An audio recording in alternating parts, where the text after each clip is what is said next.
Hey, welcome to Rightfocus Healthcare LLC educational channel for primary care nurse practitioners. I'm GB, an autonomous nurse practitioner working in RFHC LLC. Today I'm going to discuss about acute bronchitis. Although acute bronchitis is often considered a simple diagnosis, as providers, we must still know how to distinguish between viral and bacterial cases or from asthma exacerbation or COPD exacerbation and understand when the treatment is necessary for acute bronchitis. And overuse and overprescription of antibiotics in acute bronchitis contribute significantly to a growing problem of antimicrobial resistance. We all know that, which remains a major concern in both in United States and worldwide. Let us check about the statistics. Globally, the annual deaths, antimicrobial resistance is directly responsible for approximately 1.27 million deaths annually and contributes to nearly 5 million deaths worldwide. And future projections is that if current trends continue, this could lead to 39 million deaths over the next 25 years, equating to over 3 deaths every minute. About United States data, annual infections in the US, there are more than 2.8 million antimicrobial resistant infections each year. And these infections result in over 35,000 deaths annually. And the estimated national cost to treat infections or found in healthcare settings exceeds $4.6 billion annually. So antimicrobial resistance is not only a public health issue but also a leading cause of preventable death. So that makes it critical to address how we manage common conditions like acute bronchitis, why we have to be knowledgeable about the diagnosis. So in this video, let us learn about the definition of bronchitis, pathogenesis, diagnosis, and a differential diagnosis, and the clinical symptoms with each diagnosis: viral bronchitis, bacterial bronchitis, asthma exacerbation, COPD exacerbation, how the treatment varies with each diagnosis. Let's start with the definition of acute bronchitis. According to Constance Graham guidelines, acute less than 21-day lower respiratory tract infection of the tracheobronchial tree that causes irreversible bronchial inflammation. Cough is the predominant symptoms, and there is at least one additional lower respiratory tract infection symptom like presence of sputum, wheeze, and or chest pain. This definition is almost similar to the CDC definition. And also, in similar terms, acute bronchitis usually lasts less than 3 weeks and mainly causes cough and may come with wheezing, chest discomfort, or presence of mucus. Unlike more serious lung infection, is generally reversible and self-limiting. So this definition helps distinguish acute bronchitis from conditions like pneumonia or COPD exacerbations. Next is causes or pathogens responsible for acute bronchitis. First, viruses. There are a lot of viruses. For some examples are influenza A and influenza B, parainfluenza, respiratory syncytial virus.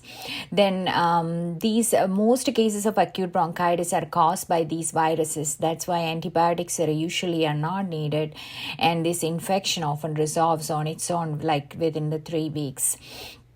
Then the bacteria, some of the names are Bordetella pertussis, Mycoplasma pneumoniae, Chlamydia pneumoniae. These bacteria are less common but important because they sometimes require antibiotics, and pertussis can be severe, especially in children. Next is secondary infections caused by Streptococcus pneumoniae. Sometimes after a viral infection, the bacteria like Streptococcus can cause a serious illness.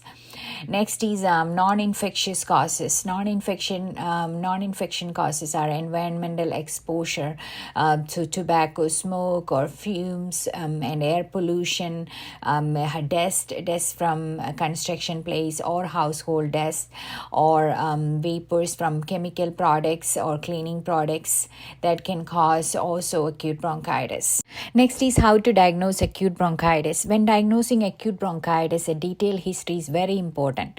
So you can start by asking about onset and duration and characteristics of cough, like for example, whether it's acute or chronic, how long it been going on, and is it productive or non-productive, intermittent or constant. Ask about associated symptoms like fever, chest discomfort, or wheezing. And then ask about the appearance of the sputum, since color and or thickness can sometimes suggest a bacterial cause, though it's not definitive. It's also important to ask about the infectious illness of other household members, because the viral infections often spread among close contacts.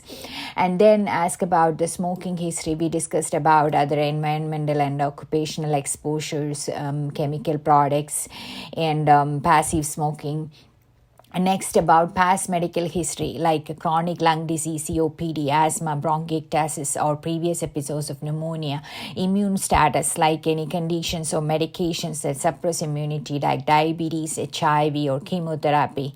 And then any frequent respiratory infections like recurrent bronchitis or sinus infections can be an underlying issue. And then and ask about heart disease. Sometimes cardiac conditions can worsen the respiratory symptoms. Then ask about allergies. Seasonal or environmental allergies can cause cough or wheezing. Next is a physical examination in acute bronchitis. Start by assessing the eyes, ear, nose, and throat for any signs of inflammation, and then palpate the sinuses to check for any tenderness, so we can exclude the sinus involvement, and then perform a heart examination to rule out any cardiac causes of cough or shortness of breath, and then thorough lung exam, listen for any rhonchi, wheezing, or exclude any rales or decreased breath sounds, so there is no serious conditions. And then finally palpate the lymph nodes, cervical or submandibular, which can indicate there may be an infection, and sometimes there may be a bacterial cause or adenitis. So this way the physical examination can help distinguish viral bronchitis from more serious conditions. What are the differential diagnoses to consider in acute bronchitis? While acute bronchitis is common, other conditions can mimic its symptoms. Pneumonia, its usually symptoms are more severe, often with a high fever, localized rales or decreased breath sounds, and sometimes shortness of breath. Then influenza A, there will be rapid onset of fever, body ache, and fatigue, and there will be cough. Pneumonia can be treated by antibiotics, influenza A, antiviral therapy. And asthma, wheezing is more prominent, and a cough is non-productive, and symptoms can worsen at night. So it can be treated with the corticosteroids and bronchodilators. And pertussis, whooping cough, persistent paroxysmal cough, and sometimes with vomiting, and consider this especially in unvaccinated patients. And also in pertussis, antibiotics is helpful, but there is a need of supportive care. Let's check clinical symptoms with each diagnosis. Number one, viral infection. Cough is usually no sputum or non-productive. Fever, usually mild or absent, and then sputum clear or white. Dyspnea, mild, mostly from the irritation, and chest pain, rare. On examination, lung examination, there may be mild wheeze. Next, symptoms of bacterial bronchitis. The cough will be productive and often with purulent sputum. Fever will be higher than the viral bronchitis and is often significant, and the sputum mostly yellow or green and thick. And dyspnea can be mild or severe, and it's variable. Chest pain, there is pleuritic pain possible. And on lung exam, there will be localized crackles or rhonchi or wheezing. Next, clinical symptoms during asthma exacerbation. The cough, it can be productive or non-productive. Fever is usually absent, and sputum, it can be clear or it may be thick. And dyspnea, there will be wheezing, and also breathlessness can be mild or severe. Chest pain, it's not common. And on lung exam, there will be wheezing, and the wheezing is mostly during the aspiration. Next is clinical symptoms of COPD exacerbation. As you see in the table, the bacterial bronchitis and COPD exacerbation in the red, most of the symptoms are similar. Cough, it's increased cough and often with a purulent sputum. Fever, mild to moderate and sometimes high. Sputum, yellow or green and thick. And dyspnea is increased than the baseline. Chest pain, okay, there will be occasional chest pain, and on lung exam there will be wheezing, crackles, and decreased breath sounds. So in summary, while the symptoms can be similar between these four diagnoses, noting the fever and the sputum color and the lung exam will help us differentiate viral bronchitis from bacterial bronchitis or other conditions like asthma exacerbation and COPD exacerbations. Next, the treatment difference based on each diagnosis. Number one, viral infection. The antibiotics are not indicated. Even the symptoms can continue up to 3 weeks. As we all know, that's the time patients seek antibiotics. But we can educate them and we can focus on symptomatic care, hydration, antibiotics, and rest. Next is bacterial infection. The antibiotics are indicated, and also alongside antibiotics, we can give symptomatic treatment. Next, asthma exacerbation. Antibiotics only needed if there is a confirmed bacterial infection, otherwise no need. And the main treatment, bronchodilators and steroids to relieve airway inflammation and constriction. In this channel, there is another asthma video, and the treatment is explained in another video. Then COPD exacerbation. Antibiotics are indicated if there is purulent sputum or the symptoms are worsening, otherwise known routine. And bronchodilators and steroids are the treatment. Antibiotics are added if bacterial infection suspected.